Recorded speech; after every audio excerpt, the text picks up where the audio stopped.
larinya, siapa penerimanya. Kalau ini nggak selesai juga, gugatan nanti bisa jadi saya masukkan.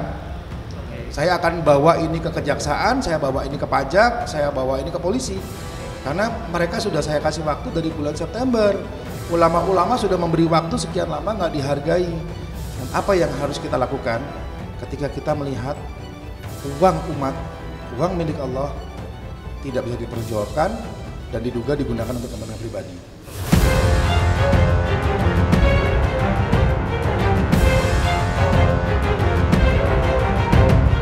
Hani tak menyebut jika uang sebesar 69 miliar rupiah itu dihabiskan oleh Umi Yuni.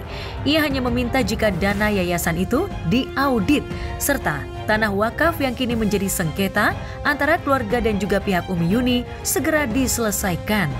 Tanah wakaf yang sejatinya untuk umat dikembalikan seperti semestinya, tanpa harus diubah menjadi tanah hibah dan dijadikan milik perorangan. Lantas akankah Hani bakal melaporkan balik Umi Yuni ke pihak berwajib? Benarkah ia memiliki banyak bukti terkait penyelewengan yang dibuat oleh Umi Yuni? Enggak, ini juga ada, ini laporan tentang penistaan agama harusnya gitu aja, sama fitnah, pencemaran nama baik. Pokoknya laporannya ada nanti gitu. Ini masih konsultasi, belum bikin laporan, cuma konsultasi. Kalau urusan saya yang di Bogor itu harus diproses dulu. LP itu nanti didisposisi ke penyidik. Nah, penyidiknya itu nanti akan panggil saya di BAP dan dibuktikan. Kalau tidak terbukti saya seperti yang dituduhkan, saya akan gugat balik. Tidak mengatakan apa yang dituduhkan, saya tidak melakukan apa yang dituduhkan, itu fitnah dan pencemaran nama baik. Tapi kan belum ada korbannya nih, belum ada penyelidikan yang berjalan, terus belum ada keputusannya. Jadi pembuktian dulu lah, baru nanti kita lanjut. Ya di sana jalan, di sana tidak terbukti saya melakukan apa yang dikatakan dan dituduhkan, baru saya bisa melapor. Kan terbukti saya tidak, gitu.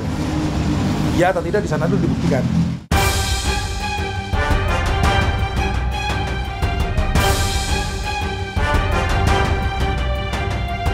Konflik antara pihak donatur, keluarga almarhum Ustadz Arifin Ilham dengan keluarga Umi Yuni sepertinya semakin panas.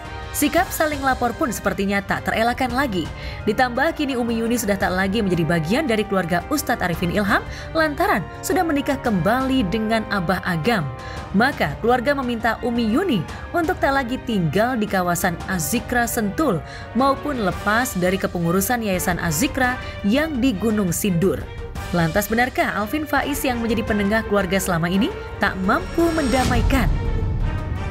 Doain aja, kalau saya mah untuk mama maunya didoain aja. Insya Allah semua dinamika lah, namanya ada masalah atau ada apapun itu dinamika. Kalau saya sih berusaha semoga berikhtiar, semoga semuanya baik-baik aja, gak ada masalah lagi insya Allah. Kalau saya ini kan bisa dibilang menjadi perantara ya untuk mendamaikan semuanya.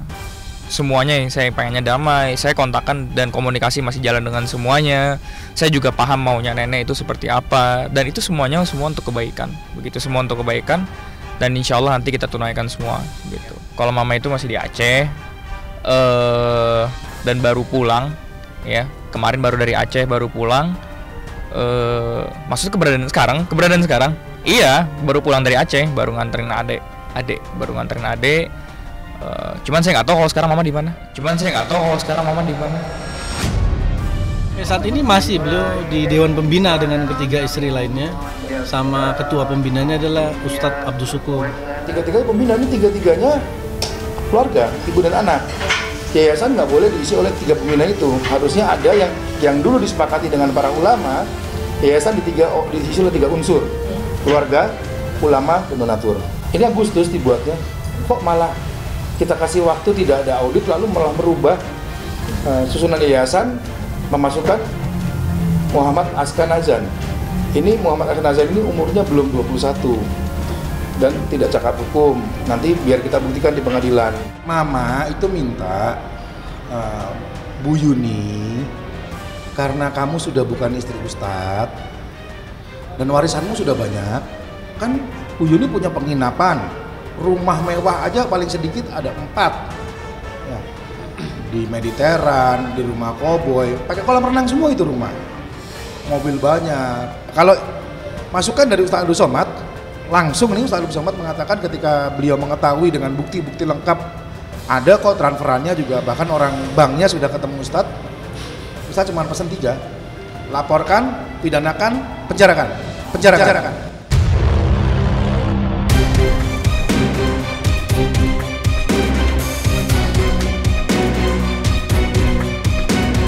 Sikap Hani yang mempertanyakan soal dana yayasan dan juga struktur yayasan yang ada di Gunung Sindur yang dinilai cacat hukum dirasa wajar lantaran ia menjadi salah satu donatur di yayasan tersebut.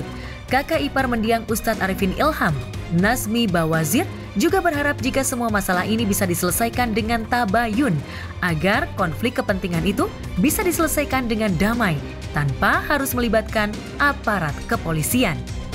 Atas nama yayasan dan mendampingi mama ibu kandung almarhum Ustadz Arifin Ilham, silaturahim dan sekalian tabayun, karena ada berita di luar, ada surat-surat yang beredar itu kan menurut kita itu bertentangan dengan dokumen yang ada. Alhamdulillah kita sudah silaturahim, mama diterima dengan baik dan diwakili oleh yayasan, tim legal dan tim ad hoc untuk penyelesaian aset-aset wakaf. Alhamdulillah clear semua. Yang kemarin kan ada upaya merubah wakaf jadi hibah. Habis itu ada merubah wakaf yang seharusnya ke lembaga yayasan ke perorangan. Saya sendiri tidak pernah mengatakan seperti itu, tidak pernah menyebut nama orang. Gitu. Yang saya tahu hanya ini saya dengar ada uang wakaf nih, namanya Arifin Wakaf di Bank BSI. Katanya saldonya tinggal 6,6 juta. Loh ini kan wakaf, kemana ya uangnya gitu. Kan berhak menanyakan, saya sebagai donatur silakan di print di Asikro 5 tahun belakangan, ada 9 rekening, nah kira-kira saya nyumbang nggak ke situ, terus sebagai donatur wajib lah, berhak lah saya menanyakan, kalau apa posisi saya di Asikro, apa sih jabatan kohen di Asikro, ya terus kalau mantan istri apa jabatannya, kan udah mantan istri, masih nikah katanya 2022, 2023 kan masih ngurus wakaf jadi hibah. Diduga gitu ya, kan di media tidak menyatakan ini hibah. Nah kita sebagai umat muslim atau sebagai warga negara, kalau ada maling kita harus apa? Tangkap. Mencegah malingnya, jangan nyuri. Kalau malingnya maling beneran, dilaporin ke polisi. Insya Allah kita doakan semoga semuanya sehat, semuanya baik-baik aja, insya Allah. Dan kalau dari saya pribadi, insya Allah ingin berusaha mendamaikan semuanya lah, karena dinamika seperti ini tuh hal yang wajar bagi saya. Tapi insya Allah nanti kedepannya baik-baik aja, dan insya Allah memang insya Allah lah semuanya baik-baik aja begitu. Mama juga nggak tahu karena itu bukan mereka itu bertim ya. Jadi gini, namanya kita hidup di dunia, pasti ada orang yang suka, ada orang yang tidak suka, ya. Apapun yang kita bilang, kalau orang udah nggak suka, ya nggak baik aja. Apapun yang kita bilang itu salah, tapi kalau orang itu suka sama kita, itu sudah benar aja. Jadi seperti itu. Jadi ya itu, Mbak, mungkin seperti itu.